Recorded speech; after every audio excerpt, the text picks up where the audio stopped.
La voz del joven tembló al gritar: «Señor, ella no murió. Vi a su esposa viva en el hospital psiquiátrico». El pasillo se quedó en silencio, como si el aire mismo hubiera dejado de moverse. El hombre, que acababa de firmar los documentos finales de defunción, sintió que el mundo se le inclinaba bajo los pies. Como si una sombra antigua despertara de golpe en sus manos, comenzaron a temblar, incapaces de sostener la carpeta, que hasta hace segundos parecía definitiva. El eco de las palabras del joven repiqueteó en su cabeza como un golpe seco, frío, imposible de ignorar. Su respiración se volvió irregular, y un sudor helado le recorrió la nuca mientras una mezcla de miedo y esperanza le oprimía el pecho en el joven. Con los ojos muy abiertos, repetía la escena una y otra vez en la mujer de mirada perdida, sentada en la cama del hospital psiquiátrico. Los dedos crispados, el cabello enmarañado, y ese gesto imposible de olvidar, ese leve movimiento de labios que decía su nombre. Nadie lo creyó al principio, pero él sabía lo que había visto. No era un fantasma, no, era un error. Era ella. El hombre dio un paso hacia atrás, como si el suelo se hubiera vuelto inestable. Recordó la noche del accidente, las luces parpadeantes, la sirena, los gritos. Recordó también el cuerpo cubierto y la confirmación médica. Lo sentimos. ¿Falleció? En el impacto. Aquellas palabras lo partieron en dos, y ahora ese dolor latía de nuevo con fuerza. Pero junto a una chispa brutal de duda cerró los ojos un segundo, tratando de contener el vértigo que lo envolvía. Podía escuchar su propio corazón golpeando con violencia contra las costillas. Un destello de su rostro apareció en su memoria: la sonrisa cansada, la manera en que lo miraba cuando creía que él no la observaba, el murmullo suave de sus pasos en la casa. ¿Podía ser cierto? ¿Podía ella seguir viva? El joven se acercó despacio, consciente de que cada palabra que pronunciaba era una detonación emocional. No está bien, señor. Esta, desorientada, casi no reconoce nada. Pero, lo reconoció usted. Dijo su nombre. Ese detalle cayó como un rayo dentro del hombre, encendiendo un fuego que no sabía si era esperanza o terror. En el pasillo blanco del hospital parecía estrecharse, como si lo empujara hacia una verdad que llevaba meses enterrada. Su respiración se volvió más pesada, cada inhalación cargada de incertidumbre. No sabía si estaba preparado para verla, para enfrentar lo que fuera que la vida, o el destino, le estaba devolviendo. Pero algo dentro de él lo arrastraba hacia adelante.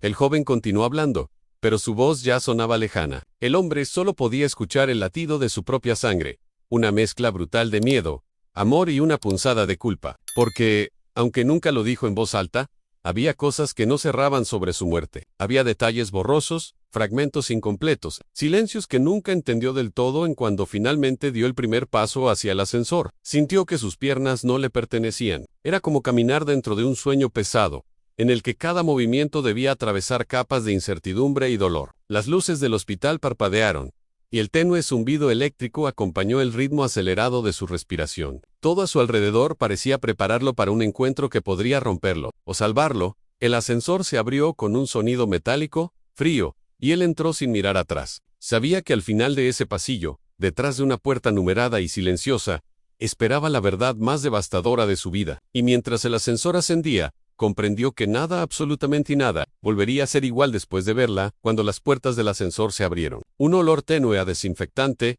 lo envolvió de inmediato, como si el aire mismo le advirtiera que no estaba listo para lo que venía. Sus pasos resonaron suaves, casi arrastrados, en aquel pasillo silencioso donde cada puerta parecía guardar un secreto oscuro. El número 217 apareció al final, quieto, inofensivo, pero su sola presencia le oprimió el pecho con un peso insoportable. Se detuvo frente a la puerta, sin atreverse a tocarla. Durante unos segundos, sus dedos temblaron suspendidos en el aire, incapaces de dar el paso final. Sentía que el universo entero contenía la respiración junto a él. ¿Y si no es ella? ¿Y si es peor que eso? Pensó, con un nudo de angustia cerrándole la garganta. Sabía que no podía huir, pero una parte de su alma suplicaba regresar al día antes del accidente, cuando la vida aún tenía sentido.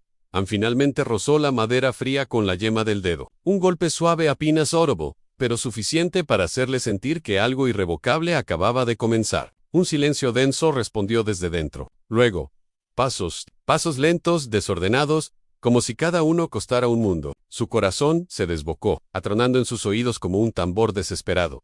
La puerta se abrió, solo unos centímetros, dejando pasar una luz vacilante desde la habitación. Y entonces, la vio, o creyó verla. Una figura delgada, encorvada, con el cabello largo y enmarañado, cayéndole sobre el rostro. Sus manos temblaban, y su respiración era un susurro irregular. pero lo que lo dejó paralizado fue el brillo apagado de sus ojos. Esos mismos ojos que él conocía mejor que los suyos propios. Ella levantó el rostro con lentitud, como si cada movimiento fuese una batalla perdida. Y cuando la miró directamente, el tiempo pareció quebrarse entre ellos. No hubo palabras, no hubo gritos, ni explicaciones. Hubo apenas un estremecimiento de sus labios, una sombra de reconocimiento, un murmullo tan bajo que casi se confundió con una exhalación. An, su nombre, una sola palabra que lo derrumbó por dentro. An se acercó un paso, pero ella retrocedió, como un animal herido, que no entiende si tiene frente a sí a un enemigo o a un recuerdo. Él levantó las manos en señal de paz, sintiendo un dolor punzante abrirse paso en su pecho. Amor,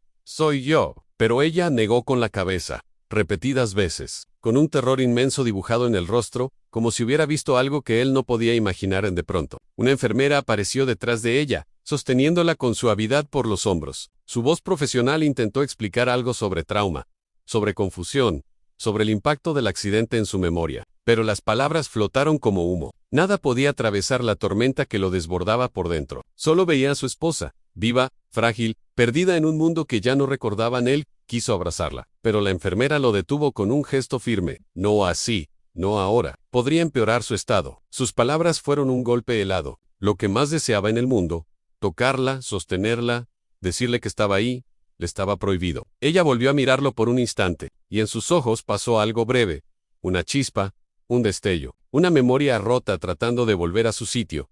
Él dio un paso atrás, sintiendo como sus piernas flaqueaban bajo su propio peso. Cada respiración era una batalla, cada latido un terremoto. Tenía 1000 preguntas devorándolo por dentro.